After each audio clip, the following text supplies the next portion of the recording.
लेखन के लिए आज मैं आपको एक टॉपिक देती हूँ, मेरे सपनों का भारत। मेरे सपनों का भारत।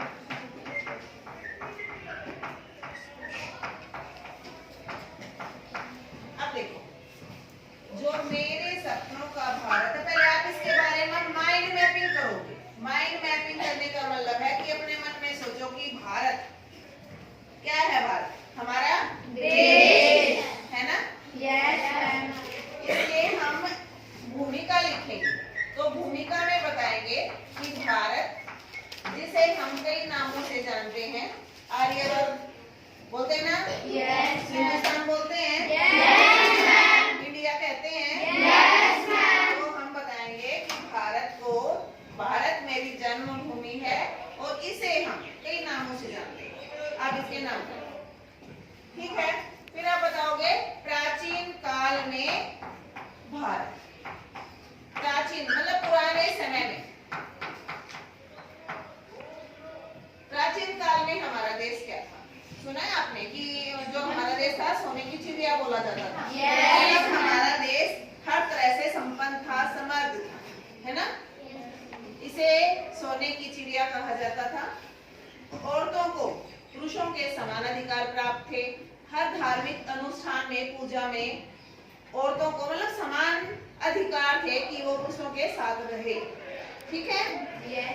उसके बाद धीरे धीरे जब आधुनिक समय का आगमन हुआ, तो हमारा जो देश था उसके ऊपर मुगलों ने आक्रमण किया। मुगल आए, उन्होंने हमारे जैसे मंदिरों को लूटा, हमारी संपत्ति को नष्ट किया, है ना।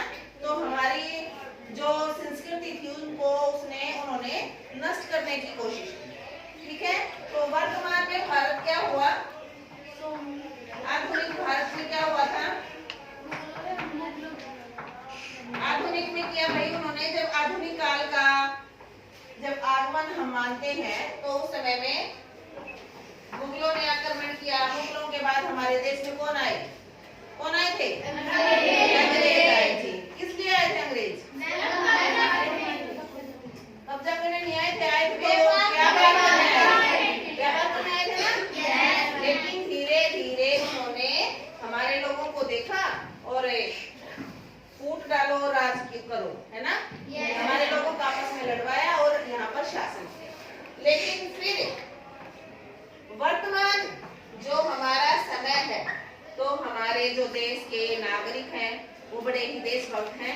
उन्होंने देशभक्ति में आकर अपने देश को अंग्रेजों से क्या करवाया, आजाद करवाया। हमें आजादी कब मिली, कब मिली थी, 1947 को हमारा देश आजाद हो गया। और तब से आज तक हम लगातार उन्नति के पथ पर अग्रसर है ना। भारत एक समृद्ध देशों में, एक विकसित देशों की श्रेणी में अभी आया नहीं है, लेकिन आने वाला है, विकासशील है, लगातार विकास के पथ पर वो चल रहा है। तो वर्तमान भारत कैसा है वो आप बताओ, ठीक है। लास्ट में हम सारी चीजें देने के बाद हम क्या निकालते हैं, निष्कर्ष, है ना, कि हमारा मतलब क्या है।